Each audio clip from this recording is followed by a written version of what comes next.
Hello there, I'm David Bradley, aka Schizophreniforms, and this is, obviously you may know if you follow the channel, even if you don't, if you're new to it, the first video I've done in a while. I recently reduced my meds for around several months. I've gone back up now because of personal reasons, but not because it was a bad idea. But I just thought I'd qualify and state that I've gone back up on the meds because winter's coming, things are getting harsh, there's complex issues that need to be addressed. But yeah, I just wanted to apologise if you've been waiting for the next video and it's not here. This is a video called Psychosis or Spiritual Awakening. Now, I can probably go way more in depth about this subject than I do in this video, but I had limited time. So if there's anything that's not covered or anything you're interested in knowing about my perspective, A, watch for further videos, B, subscribe so you know, and maybe tick the little bell icon so you get all the notifications. So I don't put videos out that relatively often, so it's not going to be too annoying. But we're basically addressing an article from the Black Book today, which is Article 3, and I'm just giving a brief overview of the chapters and content and ideas, and then there'll be other videos on each chapter, and it's Article 3 from the Black Book, Lessons from Outside Sanity, and then I'm referencing Phil Borges' TED Talk, I think that's how you pronounce it, regarding spiritual awakening or psychosis as the topic. So please enjoy.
But a year and a half ago, I met a young kid who had one of these psychological breaks. I just want to introduce you to him just a moment. It was just this total shattering, and my mind just opened, and I started thinking of all these different things. And in that sense, it was beautiful. I found it was how I found the first time I had ever experienced a real connection to the universe, where I really felt like a part of this, that I was this was me. It was just like incredible. And so simple, yeah, just absolutely amazing. And then I kept going, and then I went way too far, and then it got scary. Rarer than corpses in this society are the untreated mad, because we can't come to terms with that. A shaman is someone who swims in the same ocean as a schizophrenic, but the shaman has thousands and thousands of years of sanctioned technique and tradition to draw upon. But I've heard a lot of painters and musicians and things like that talk about receiving something from what they felt to be a higher, wiser presence.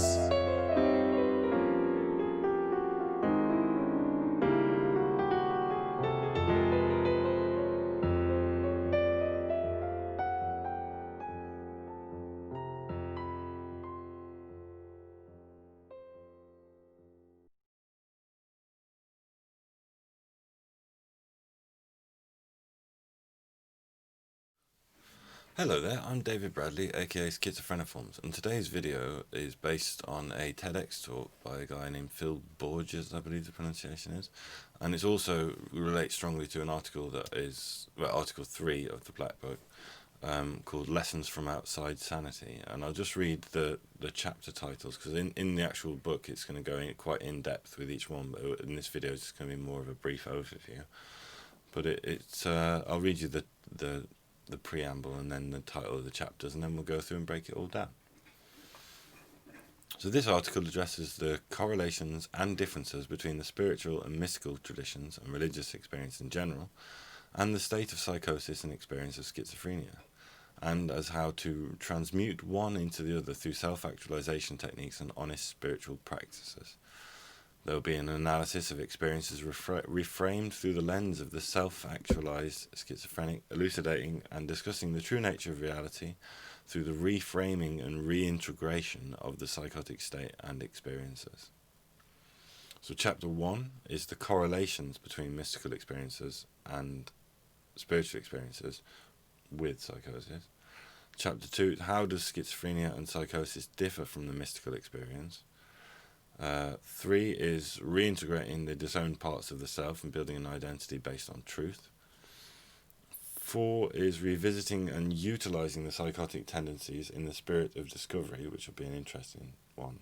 I've definitely loved that. It's my favourite thing. 5, transmuting terror into serenity, the self-actualized schizophrenic. 6, what does the experience of psychosis infer about reality, and what is the role of acceptance and critical thinking in the successful transmutation of trauma? And 7, does trauma trigger the same experiences as a spiritual awakening, but based in terror rather than bliss? So that's basically what the video is going to be about, and we'll go through it in sections. Some of it will be semi-artistic, just like the intro, as you've probably already seen, I would imagine. And it's going to be a lot of talking. I might integrate showing some videos of things that are referencing other material, so I'll be back.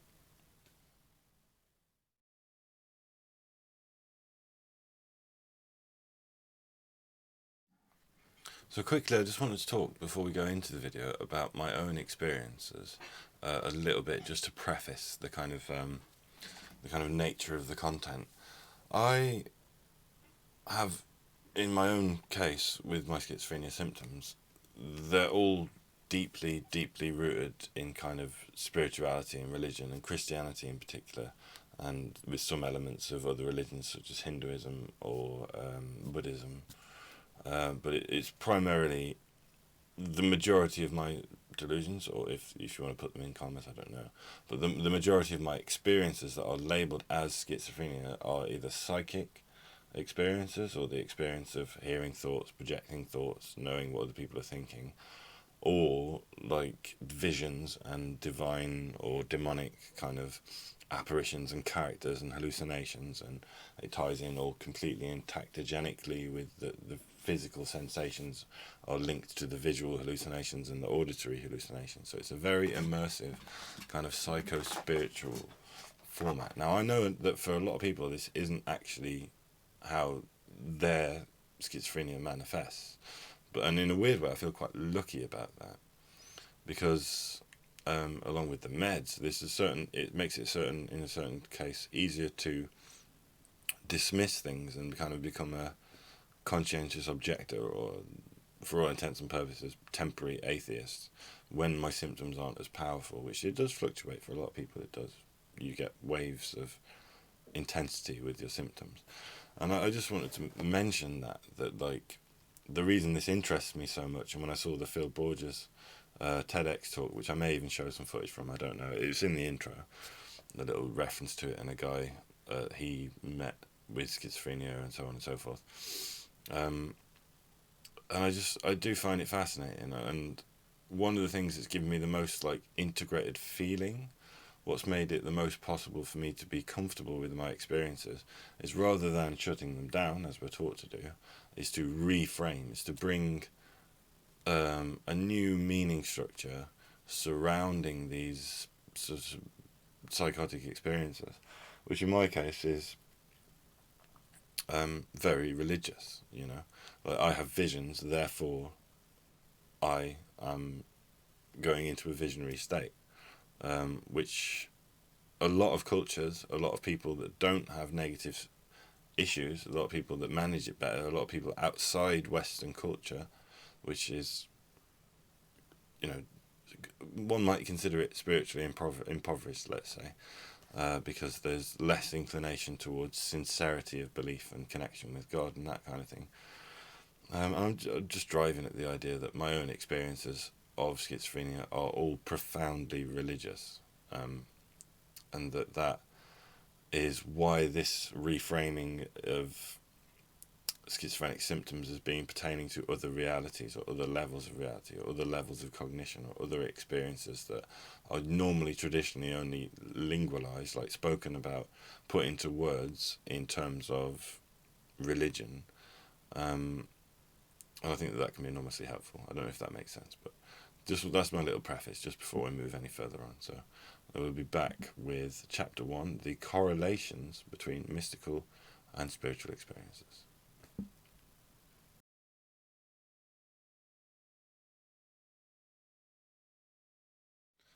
So I wanted to start chapter 1 talking about the correlations between mystical and spiritual experiences and the schizophrenic experience with a little quote from Alex Gray. So I've got it lined up here and we'll just watch it together. This is from his YouTube channel called COSM. And this guy is about to ask an interesting question, and then he talks a little bit about what a relevant topic about mystical experiences. So I just thought I'd play that for you. So angels are kind of like these spiritual puppeteers that can kind of exert, maybe pull some strings onto this realm. I maybe, like you were saying, like being able to pull our foot back from traffic that we didn't see or something. In that way, maybe so, or organizing the coincidences to, kind of converge in some breakthrough insight that we have, or things like this. In that way, they remain in the backgrounds and pretty undetectable in a way. And whether they're there or not, if you start talking about that kind of subject, maybe it's okay on the COSM podcast, but you better watch who you talk to about these kinds of things too, because they're still regarded as symptom of madness. If you start talking about, I heard voices and they were telling me this and that, and so and not all the voices are nice either. Yeah. So that seemed particularly relevant for the topic. Is like, here's an example of someone who, obviously in his case, he's not diagnosed with any sort of mental health disorder as far as I'm aware, but he's had a lot of psychedelic experiences and a lot of mystical experiences, which he's then translated into his artwork, as we saw in the background. And you could argue quite easily that, like he's talking about voices and referencing that not all the voices are nice, and this is a wonderful podcast video. Sorry, I'll leave a link to it in the description. I might reference it again later on. But the point is that people can be having the experiences that like a schizophrenic person or a psychotic person may have, but because they've got this like integrated kind of like in the intro video, Terence McKenna referencing all these years of history and this framework that allows them to kind of utilize those abilities or those perceptions in a way that translates into artwork. It translates into something relatively digestible and understandable. And I sort of wanted to frame this in that way. It's like, not everybody who has these experiences struggles with them in the way that perhaps someone with a schizophrenia diagnosis does. And not everyone with a schizophrenia diagnosis struggles with them in the way that other people with schizophrenia diagnoses or psychotic diagnoses actually struggle with them. But there is a common theme, as far as I'm aware, in a lot of people's psychosis of being tested by God, of being subject to visions, closed and open eye visions, like to a fundamental shift in the cognition or the awareness that you're having that changes the nature of reality. Like in my case, in my initial psychosis, it became powerfully self-evident. I don't know why I keep using inverted commas for this, because it became powerfully self-evident that I had gone in my perception, to another place, another level of reality, which I thought of as hell. If I'm honest, I thought of it as hell, but that isn't the only place I've been now, and that's wonderful. But the correlations there tie in really nicely, and this will all be probably several pages long, if not like quite an extensive chapter in Article 3 of the Black Book, which is called Lessons from Outside Sanity. This is the chapter titles of this video are coming from that. Another correlation between mystical and spiritual experiences and psychosis is that it's somewhat instantaneous, or like you have this rising state, and then there's like a breakthrough moment where, in the case of, say, psychosis, traditionally you go somewhere really dark, or you go somewhere really good and lose touch with reality, and then you start to not be able to hedge your understanding on both angles of how things work. But it's the build-up and the intensity and the kind of explosion of energy, which in clinical terms might be like a dopamine spiral, where you reach a peak where you start to legitimately trip out because you've got so much dopamine. And again, this is common in people, so like in Alex Gray's case, from having breakthrough doses of psychedelics like DMT, mushrooms, ayahuasca, I think he references, and various other visionary states, where he's talking to characters, beings, things that exist outside the awareness of your average neurotypical non-psychedelic using person. So that's another correlate. I referenced earlier that certain people have the tested from God thing, and that's especially prevalent in the West. Like this idea that you tested, and like, for some people you pass that test, some people you do not pass that test. And I have my own belief system surrounding what that's about, but I'm more talking about the correlations here between sincere experiences or the psychotic experiences and the mystical experiences of people using psychedelics or in a transcendent state or otherwise, of however they attain that. And it could be through meditation or various different spiritual practices. So that's just like a bit of a thing. I'll be back in a second with a little bit more once I've got my head more clear.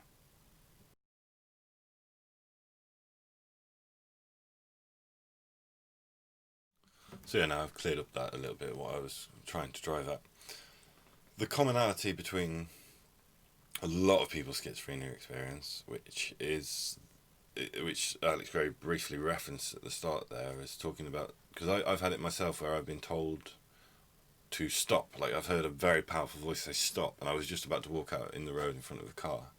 And I was like, whoa, okay, and it reached out, shut me down, and made me stop. And that's a common experience outside of schizophrenia, but it's a very common thing for these entities that you experience as a psychotic person or a schizophrenia sufferer, that these seemingly imaginary or external or non-objectively measurable forces influence this reality through you. And that's common in things like religious iconography or religious visionary states, or people, the amount of scientists and religious people that have said, something came to them in a dream or through a vision.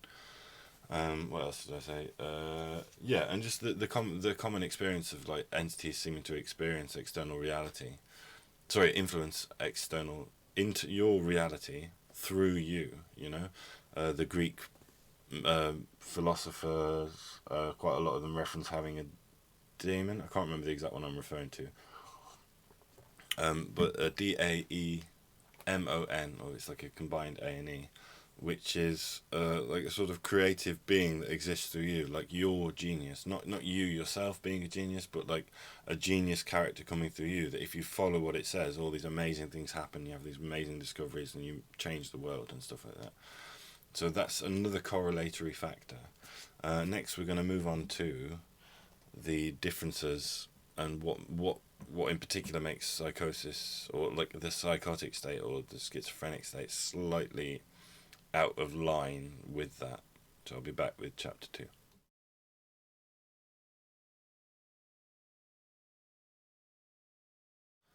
So in regard the discorrelates, or the non-correlating factors between schizophrenia and psychosis and the mystical experience,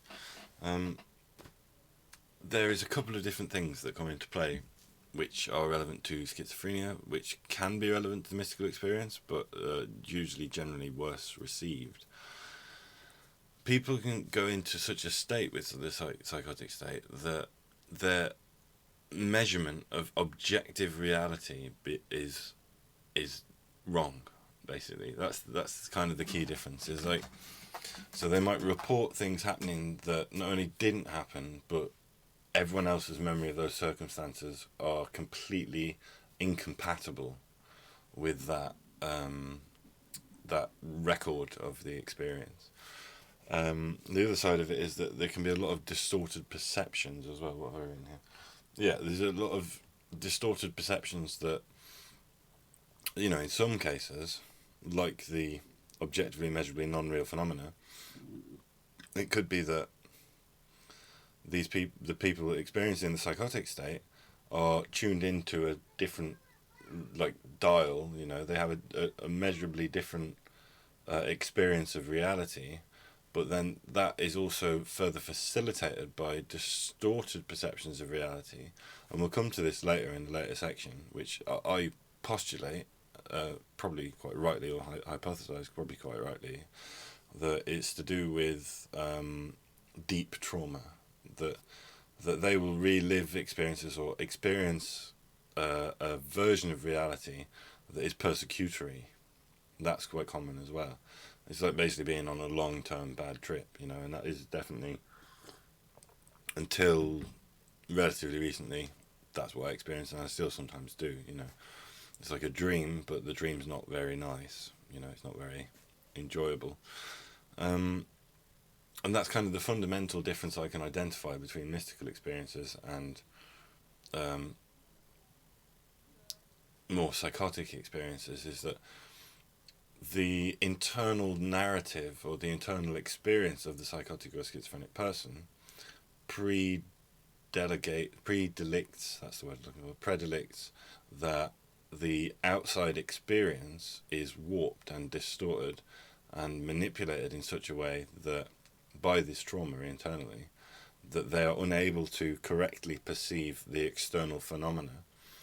And I'm going to go on to talk more about how we can kind of retune that in the later chapters. But that's basically what I consider to be the primary difference between mystical experiences and psychotic ones, is this self-oriented kind of negative wish-fulfilling aspect of reality, almost like a dark synchronicity, where they interpret through a lens of this insecurity or trauma things that could otherwise be interpreted differently. And that can happen with the psychedelic experience, it can happen with the mystical experience, but I think it's more prevalent in like people with disorders, that there is no cross correlates between those two things, because the trauma itself is making an experience of reality the way it is, rather than taking the external or even hallucinatory data and then taking that inward and correlating that and making sense of reality based on that. And that'll be sort of how I postulate later on. So that's chapter 2.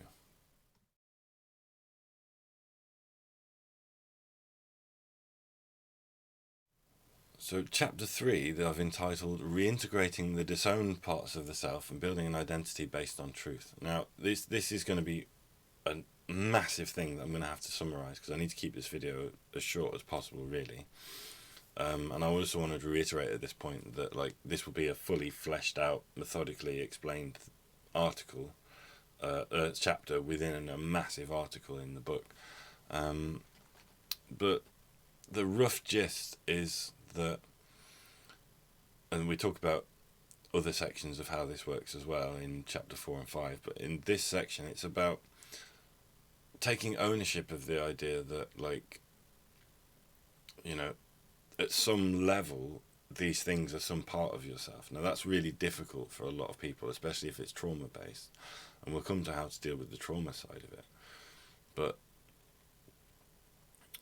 there can be you know, like schizophrenic, I believe, or that word pertains to the having a fractured mind in its original like etymology, to being multiplicitous, and that's why it's quite often confused for multiple personality disorder.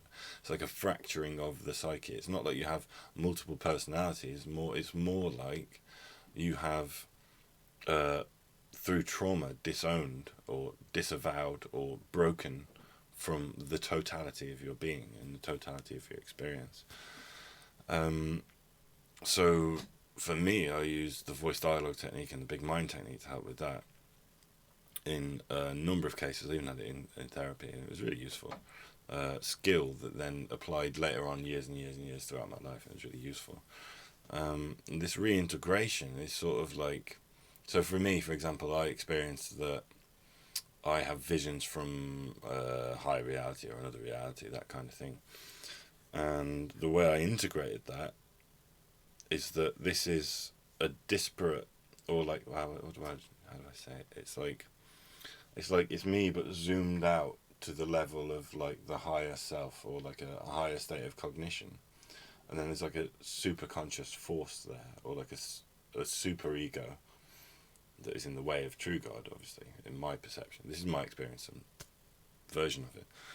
But it's kind of an intermediary stage between you and God, and that goes in both directions. There can be a dark form of that as well, and that you have a much greater form of perception than you realise.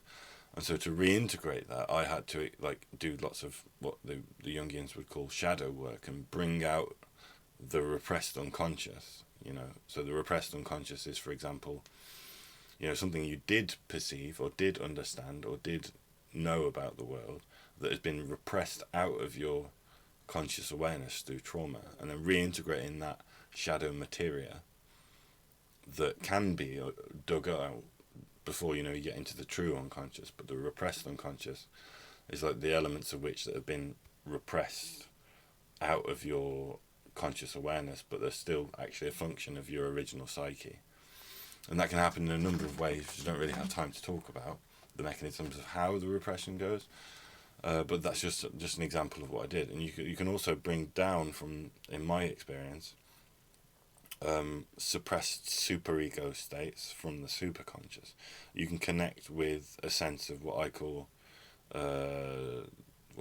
transcendent identity, or like Ken Wilber references as exercises such as divine pride, which is where you start to take responsibility for yourself as though you're God or a deity, or or as I think of it, as you're already that higher capacity of yourself, and then it allows you to navigate yourself up and down.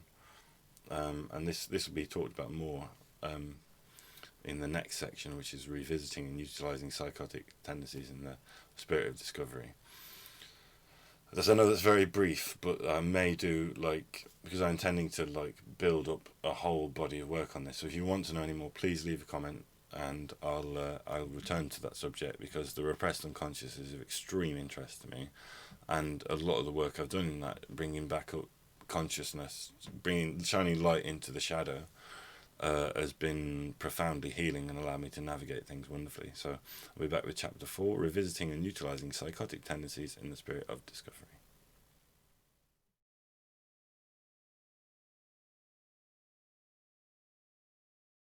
So in chapter 4, I'll be looking at using the experiences that you have from, or say it's not you but someone else, is like, basically, I talk about this all the time, like a trans-rationality in other videos as well.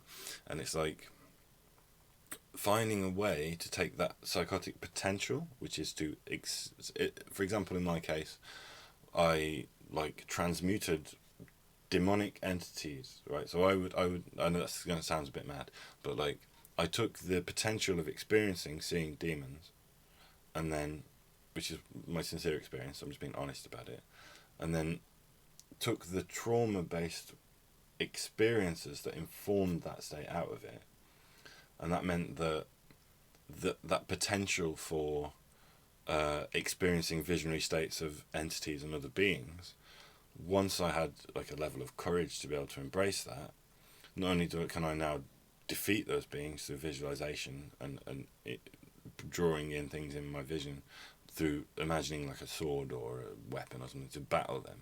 But there's also the element that potential, now that a lot of the groundwork, a lot of the darkness within me has been addressed through this shadow work and through this kind of acknowledgement of trauma and dealing with trauma, processing trauma, becoming more in tune with my like natural state. I found that potential for seeing entities can external entities that no one else can see can actually become really healing, and I may go into this more. Yeah.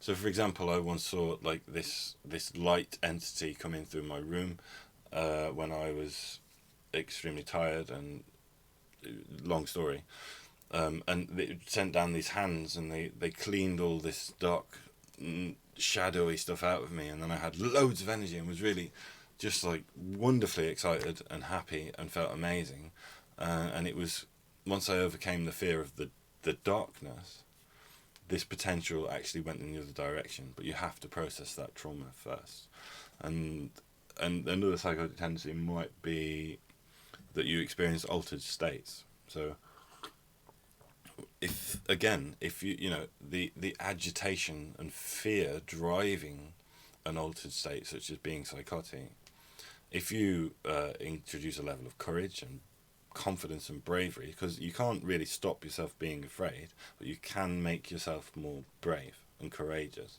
by testing the waters and doing like acclimation kind of exercises or exposure therapy, where you develop the confidence to cope in that scenario, and then given enough time, and then addressing traumatic elements from your past or your present even, and learning to cope with that, these potentials for accessing altered states can become beautifully informative. And I don't believe myself sometimes when I say this, but it is my experience that some of these transformational things that have happened in my own process of recovery and self-maintenance, and again, I'm not saying I'm cured, I'm just saying that like I can cope with it a lot better.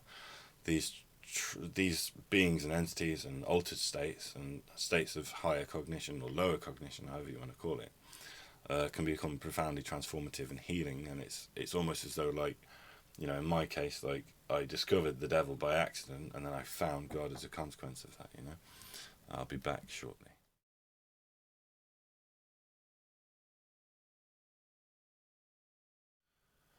So chapter 5, now this is a topic I'm probably going to do a whole video on at some point, so please comment if you like this idea, because it's something that's really important to me, and I've briefly covered it in other videos, I think. It's the concept of being a self-actualized schizophrenic. The idea that if you heal trauma, if you clean out all the dirge and light up all the darkness in your experience, then your hallucinations, for example, your delusions, whatever they may be, can come more in line with reality, and they can become more in line, they're more attuned to objective reality, for starters, and secondly, they can become more in line with what you want. You know, you can modulate your beliefs, you can clear out things where you're acting through compulsion or as a reaction to trauma or reliving trauma, and these same potentials of experience can become informative, transformational, and healing, you know, really healing. And this is the concept of the White Book, is the self-actualized schizophrenic, as is kind of the Black Book, but mainly the White Book. And it's basically, you know, if you've done, say for example, you injure yourself while riding a bike, that's a pretty big marker in your psyche that will put you off riding a bike, and that takes some real hard work to get back on that bike. But if you do it, and you do it safely, it becomes something you can be proud of, something that is extremely useful. You can travel around on a bike. You see the example. I'm aware that time is ticking on this video, so that's basically all I'm going to say, because I'm going to do a whole topic on this. But if you want to see that video, put some comments, because then I can get that feedback and know that it's useful. But the idea of self-actualization as a schizophrenic is basically chapter 5. Once you've dealt with enough of the trauma, you'll find the tone of those experiences becomes less harrowing, because it's my personal experience that I've never been able to get rid of my schizophrenia symptoms. I bludgeon myself with meds and God knows what other practices, and they don't go away. So it's like, this is a route in which you can potentially, and I'm finding it to be the case in my own experience, a route in which you can potentially take the worst part of your experience that is not you can't get rid of, and just change the tone of it, tune the frequency, attenuate the experience so that it's more in line with reality, more useful, and potentially transformative and healing. So that's chapter 5. If you want to hear more, please let me know. Thank you.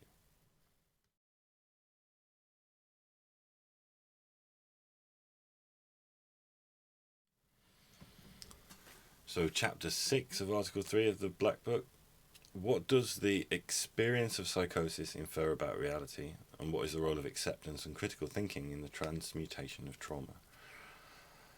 That's almost like a self-evident statement. It's like the fact that people with, as previously mentioned in chapter 1, people can have these experiences and then be beautiful, transformative, transcendent, and amazing, or also just horrifying, hellish, traumatic, and terrifying. But the fact that the experience itself can be had by near enough anyone, dependent on what they're willing to do and what they've experienced. So for example, with like psychedelics or meditation techniques or like spiritual techniques and so on and so forth, it infers that, if nothing else, that people, and possibly animals, I don't know, but humans can modulate their consciousness in such a way as that they can have a fundamentally different experience of reality than anyone else. And that's always the case for people, like my perception of this experience would be totally different were you sat in my seat, because you have a different personality, different character traits, different filters, different ways of talking, different ways of thinking, different preformative, like predeterministic conditions of your existence will change your framework. But the fact that people can, through thought alone, through experience alone, through the kind of intensity of an altered state of consciousness, whether that be a natural one, a pathological one, or a psychedelic one, it is possible to fundamentally change your experience of reality. Now, the reason I mention that is because that if you can do that in a way that is positive, that can be transformative. But the way you have to deal with the trauma, you have to learn critical thinking skills. You have to learn to accept your experience rather than reject it. That's a big factor in this chapter. I'm looking forward to writing this more fully. If you're like, oh, I'm seeing a demon and that's terrifying and I should be terrified, and there's all in this spiral out of control in this anxiety cycle, and it is horrifying. Like in my case, it's horrifying. But once I can just like go, okay, fine, I'm seeing a demon, I'm hearing a voice. It's okay, this is normal for me. I've had this now my whole life, and more acutely for the past 15 years. And it's like, are you going to just keep resisting the experience?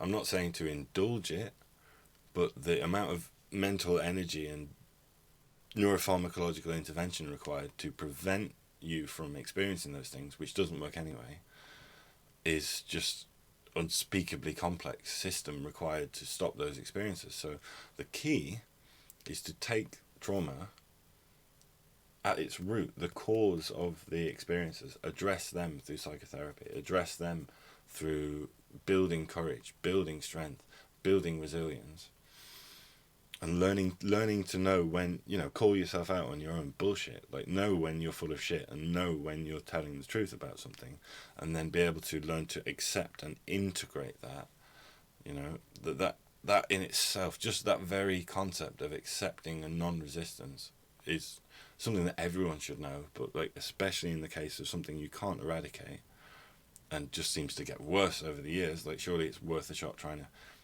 integrate that and learn to accept those experiences and stop having such a strong emotional reaction to them. So there's the two elements of this chapter. One is that psychosis itself and the sort of mystical experience infer that it's possible to fundamentally change your perception of reality, possibly even for the better, which is amazing thought, especially for me, and is my experience. And also that there is a massive role of acceptance, non-resistance, and learning to think critically. Is this delusional framework, or let's put it a bit more friendly, is this thought process I'm having that's so all-consuming based on one bad thing that happened that I built a meaning structure out of, that then if I heal that, does that same potential experience suddenly then become beautiful or healing or transformative? I'll be back with the last chapter, and I'm going to do a little outro. The next chapter is about trauma triggering an awakening experience, but in terror instead of bliss. So that'll be the final chapter, so I'll be back in a second.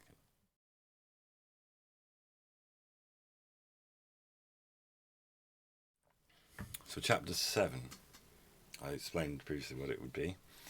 It is my experience from having researched probably way too much, like the experiences people have, like Satori, Zazen, enlightenment, spiritual awakenings, enter into Christ consciousness, all these kind of various different terminologies for a profound awakening.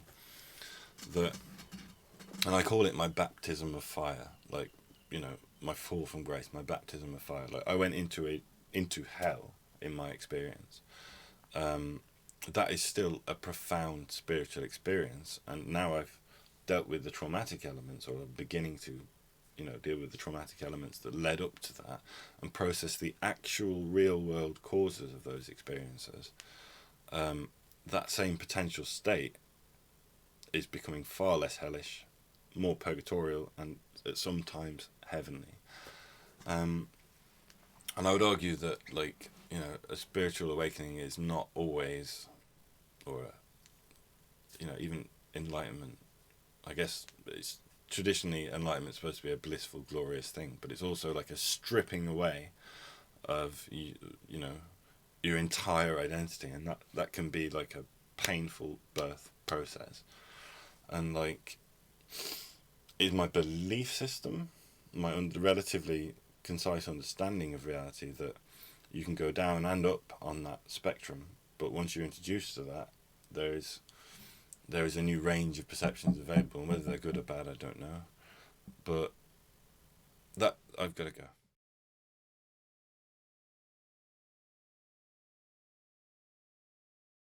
Sorry, my partner just arrived home, so I had to let her in, and I didn't have a way to modulate the take.